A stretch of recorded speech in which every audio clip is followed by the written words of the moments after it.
25th June 1859, 25th June 2021, 162 years since Bishop Melchior Marion de Brésillac gave his life for Jesus, for the mission, for the work of evangelization in Africa. A life and an example which was through a process of canonization initiated by his sons, the SMAs, recognized by the Universal Church on October 10th, 2019, as full of heroic virtues, thus making this great servant of mission a venerable.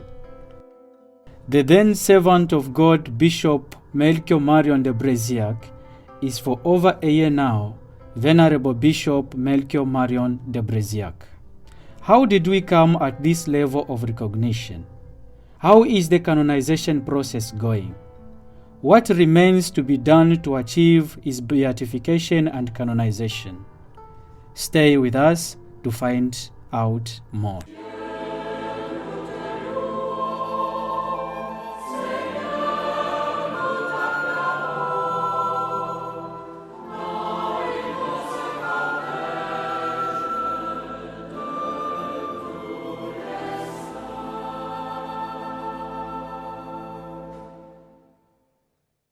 Je commence par dire comment d'habitude se passe. I begin by saying how a process of beatification and canonization usually takes place. Above all, there must be a forma sanctitatis. That's to say that he who is destined to be beatified or canonized has a certain reputation of a holy person. With this, we can begin a real trial at the diocesan level to collect all the books, all the writings, all the correspondence, all that the person produced in his life as writings, correspondence, and all the testimonies that may be for help to recognize His holiness. After this first step, the documents are to be submitted to the theologian censors. These theologians will give a first trial whether the cause should continue or not. If it's to be continued, there will be another trial in which all possible witnesses imaginable will be called to testify on the holiness of the candidate. And after that, the bishops or the superior general, in the case of Bishop Brésillac, will have to give all the material collected, the copia publica, as called to the congregation of saints. With that begins a second trial at the level of the Catholic Church in Rome. Then all the materials must be presented through the positio, and here we have the positio that Father Bruno wrote for the congregation of saints. As you can see, it's a great work, quite voluminous. It's a thesis practically in which we must show that Brésillac is a saint, that he lived the theological virtues in a heroic way, and with that, all the virtues linked to faith, charity, and hope. This thesis has to contain copies of testimonies, and the life of the saints has to be clearly written with documents backing it up. It's not just enough to talk about his life. It needs to be documented. And it was not as easy as one might think, because there were a lot of oral materials. We didn't really have anything written down. If the positio is accepted by theologians, and by the commission of bishops responsible for this, we have the first recognition. With this, the person becomes venerable. The Pope recognizes that there is nothing wrong in his life and his writings, and that everything was done well, that he lived well, and therefore the person can be considered as venerable, as it is in the case of Bishop de Brésillac. After this, It takes a miracle to recognize that he is a blessed. We then ask God for a testimony through a miracle that Bishop de Marion Brésillac or another saint is really in paradise, that he is with him, and that he can intercede for us. If the miracle takes place, the person becomes blessed. And after that, a second miracle is requested for the canonization, always the sign of the presence of God in the life of the saints, so that he may be shown to the world as a saint to imitate, to live with, and to be sure that by following him, we follow Jesus.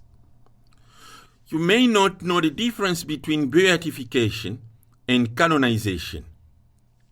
Beatification is a recognition at the diocesan level, and canonization is a recognition of holiness at the universal level. Reconnaissance de la sainteté au niveau universel. D'où est venue l'idée de commencer? Where did the idea to start the course of canonization come from? And when did the procedure start? Alors, il n'y a pas exactement une date précise, parce que c'est There is no precise date because it has been a long process. I was not the first postulator. The first was Bishop Bonfils. Then he left because he had become bishop in France. It was Father Bernard Favier who continued. Then there was a void, and I came in 1998.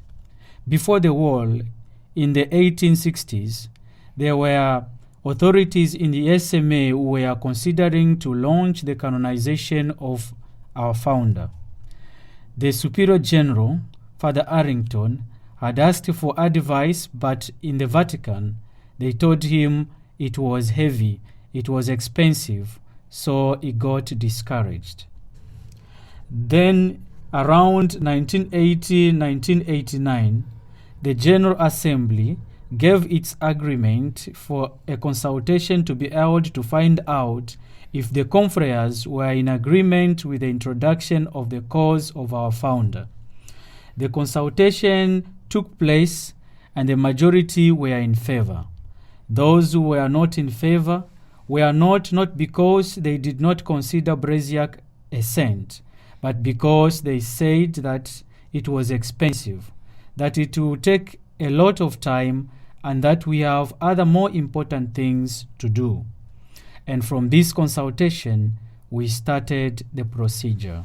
on a mis en place la procédure.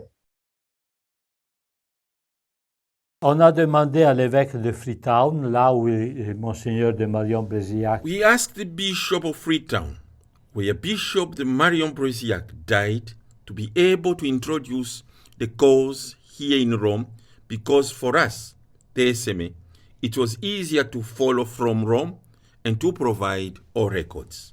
The bishop gave us the delegation, and the Superior General, Harrington, gave the go-ahead to introduce the cause here in Rome, where there was the diocesan trial. Father Bruno and Father Bernard Favier collected all the material, all the writings, and all the testimonies regarding Bishop Marion de Brésillac. In the 90s, the Congregation of Saints accepted and reviewed the diocesan trial. The congregation did another trial in which there were difficulties. For example, we had not clarified enough why Bishop de Marion Brésillac left India, why the caste issue was a problem for him, and the other bishops, on the contrary, continued their mission in India. Father Bruno had to go looking again and respond in a correct, honest, and precise manner for the cause to continue. Once this was completed, Father Bruno prepared all the position for the theologians to give again their opinion. It was only on October 10th 2019 that the theologians unanimously recognize that Bishop Marion Brésillac really lived a heroic life, a life of faith, charity, and hope in a perfect manner. Now, I'm working to print this Relatio et Rota of the theologians so that next October or November, our cause can move to the level of the bishops and cardinals, who will give their opinions as well. And then I invite you once again to pray for a miracle through the intercession of Bishop Marion Brésillac so that we can continue and arrive at the beatification and afterward at the canonization. On another note, when Pope Francis admitted the gift of Brésillac's life as a cause for canonization, Father Bruno prepared a little work on Bishops Brésillac and his first companions who gave their lives for the gospel. But until now, we have not used this document because things are going well and quickly enough. It is still here anyway. Maybe one day we'll need it to show that Bishop Brésillac really gave his life for the evangelization in India and after in Africa. And as we know, his life bore fruit, and we have been there for a century and a half to continue his work and to give also our lives for the evangelization in Africa. Which project are you working on for the moment? Je suis en train de suivre. I am following, as I told you, the publication of the vows Veneratio et Devota Congressus Specularis Super Virtutibus of the theologians. I'm trying to print them and present this volume to the cardinals and bishops. That is the next stage. All this done, we only have to wait for the miracle. That's all. If all the bishops and cardinals say yes, we agree that Brésillac is truly worthy of being a saint, then all we have to do is wait for the miracle.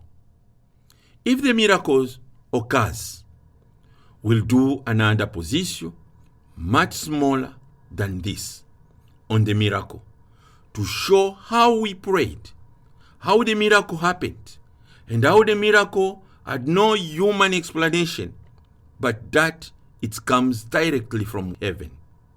If we want to continue the cause of Bishop Marion Brésillac, we really have to commit ourselves to pray for it. If not, Brésillac will remain venerable throughout our long history and will not have the joy of seeing his beatification and canonization.